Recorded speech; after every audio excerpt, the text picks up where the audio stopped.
পার্থকর Chowdhury hospital man নামে তিনি পরিচিত। তিনি একজন সাধারণ পুলকার চালক, তবে তিনি অসুস্থ মানুষদের পাশে সবসময় দাঁড়ানোর চেষ্টা করেন।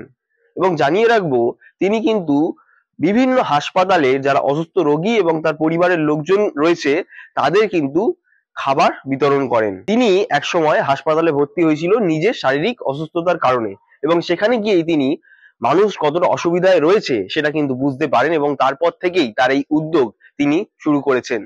এবং জানিয়ে রাখবো, শুধু তাই নয়, তিনি ফ্রিতে মেডিকেল ক্যাম্প করেন বিভিন্ন জায়গায়। আমি একজন সাধারণ পুলকার চালক, স্কুলে বাচ্চাদের নিয়ে যাই। আমার নিজের একটি গাড়ি আছে, সেই গাড়ি করে।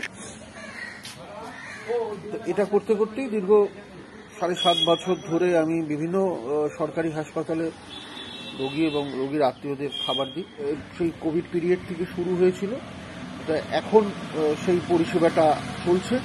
স্বাস্থ্য পরিষেবাটা আমার অঞ্চল কালীঘাট প্রতি বুধবার বিকাল 4টে থেকে 5টা অবধি আমাদের এই ফ্রি মেডিকেল সেন্টার চালু, এবং সেখানে 15 থেকে 20 জন মানুষ নিয়মিত চিকিৎসা পান, ওষুধটা সম্পূর্ণ বিনামূল্যে পান জায়গায়। এবং গত 16ই ফেব্রুয়ারি এরকম একটি মেডিকেল ক্যাম্প কালীঘাটে অনুষ্ঠিত হয়েছে।